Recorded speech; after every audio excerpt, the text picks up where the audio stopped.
2015 hat Apple dieses MacBook veröffentlicht, das 12 Zoll Retina MacBook. Es ist eines der schlimmsten Produkte, die je verkauft worden sind von Apple. Aber warum denn das Ganze?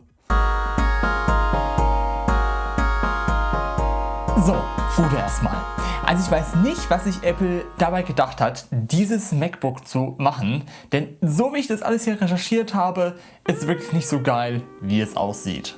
Bekommen hat man in 2015 für 1.449 € ein 12 Zoll IPS Retina Display, was Apple-typisch hell, farbenfroh und scharf ist. Einen Intel Core M Dual-Core auf 1,1 GHz getaktet mit 8 GB Arbeitsspeicher und einer 256 GB SSD. Das für das Basismodell. Für mehr Geld hat man einen 1,3 GHz Prozessor bekommen, 16 GB Arbeitsspeicher und das Doppelte an SSD-Speicher. Der Rest von dem Ganzen müssen wir jetzt mal so nach und nach besprechen. Und ja, mit den weiteren Jahren gab es auch für die Dinger neue Prozessoren. Das 2017er Modell zumindest konnte man mit einem i7 Prozessor ausstatten.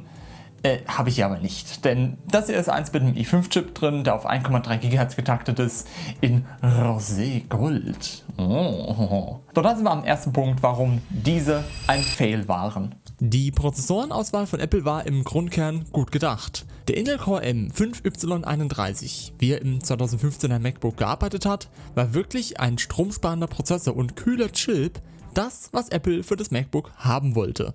Denn dieses MacBook hier arbeitet komplett ohne Lüfter.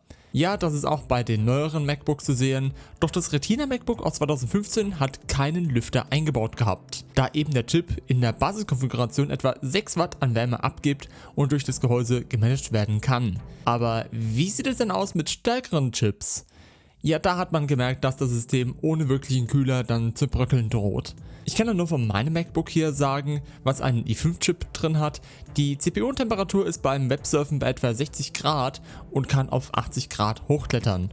Mein 2024er MacBook Pro hat auch im Websurfen etwa 40 Grad, was ich finde normal ist für solch einen Computer.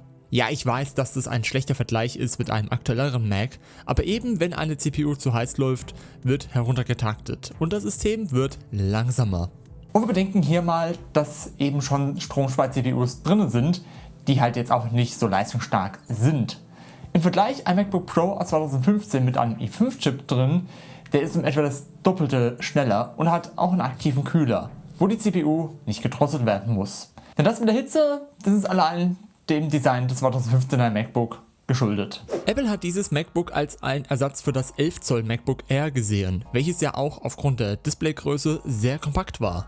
2015 war auch so die Zeit bei Apple gewesen, wo alle Geräte sehr dünn sein sollen. Das iPhone 6 von 2014 als Beispiel war noch dünner wie das 5S. 2013 kam das erste iPad Air, welches auch dünner war und somit wurde das MacBook auch unter dem Dünnwahn von Apple zum Opfer. Und um das Gerät sehr dünn zu bekommen, hat man sich eben für die vorher genannten Prozessoren entschieden. Und 3 weitere Sachen, die Apple die nächsten Jahre noch verfolgen. Nur USB-C, kein leuchtendes Apple-Logo und die gefürchtete Butterfly-Tastatur. Die Butterfly-Tastatur. Das war bestimmt einer der teuersten Versuche von Apple, was Neues zu machen. Die Theorie ist diese, dass die Tasten nicht wie eine Schere arbeiten, wie es sonst jeder andere Laptop drin hat, sondern so Flügel wie bei einem Schmetterling. Deswegen der Name. Vorteil ist, dass dadurch die Tastatur extrem dünn sein kann. Ja, das ist das einzig Positive dran. Ja, aber diese Tastaturen hatten Probleme bis zum geht nicht mehr gehabt. Tasten, die auf einmal nicht mehr gehen, feinster Staub hat schon gereicht, dass die Tastaturen kaputt gingen. Und Apple hat diese Tastaturen auch bei MacBook Pro eingebaut in 2016 und 2018 auch im Air. Doch die Probleme wurden nie wirklich ausradiert und 3 Revisionen später kamen immer mehr Beschwerden, dass die Tastaturen defekt waren. Stellt euch einfach mal vor, ihr kauft ein 5.000 € MacBook Pro, so konnte man die ausstatten damals, und nach einer Woche ist die Tastatur einfach kaputt. Und nicht nur das war ein Problem, hört mal selbst.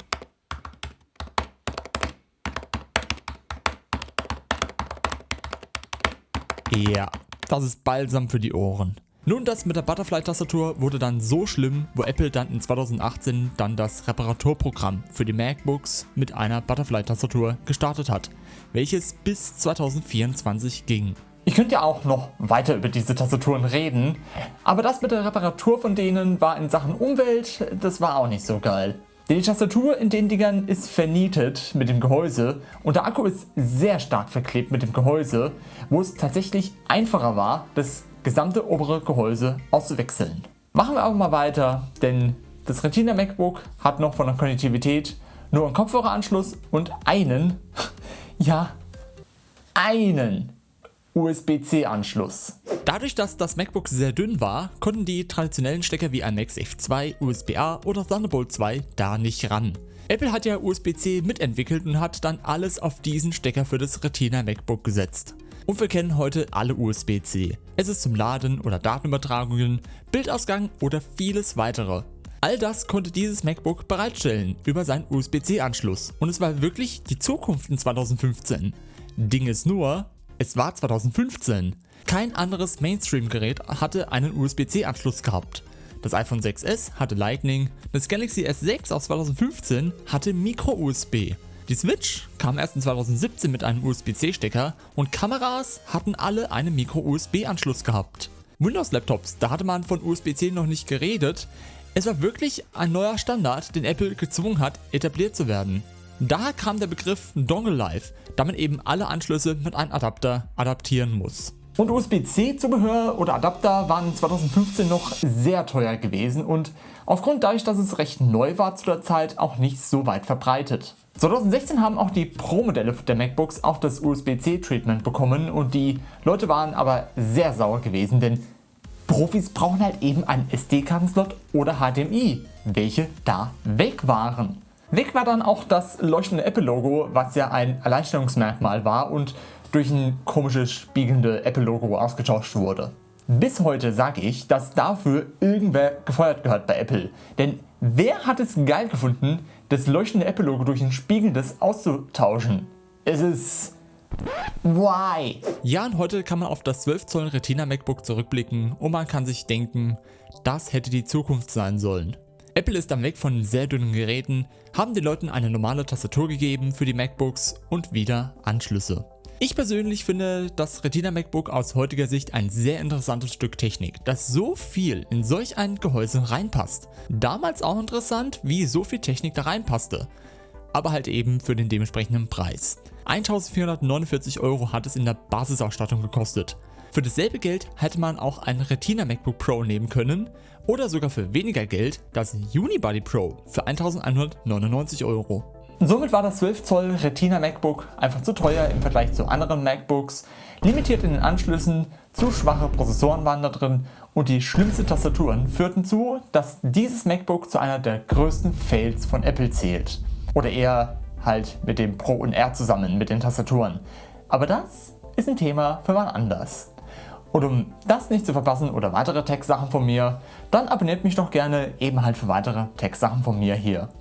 Und hier findet ihr jetzt mein letztes Video und da findet ihr jetzt ein Video über das MacBook Neo, ob es wirklich so geil ist, wie alle sagen. Und bis dahin, man sieht sich.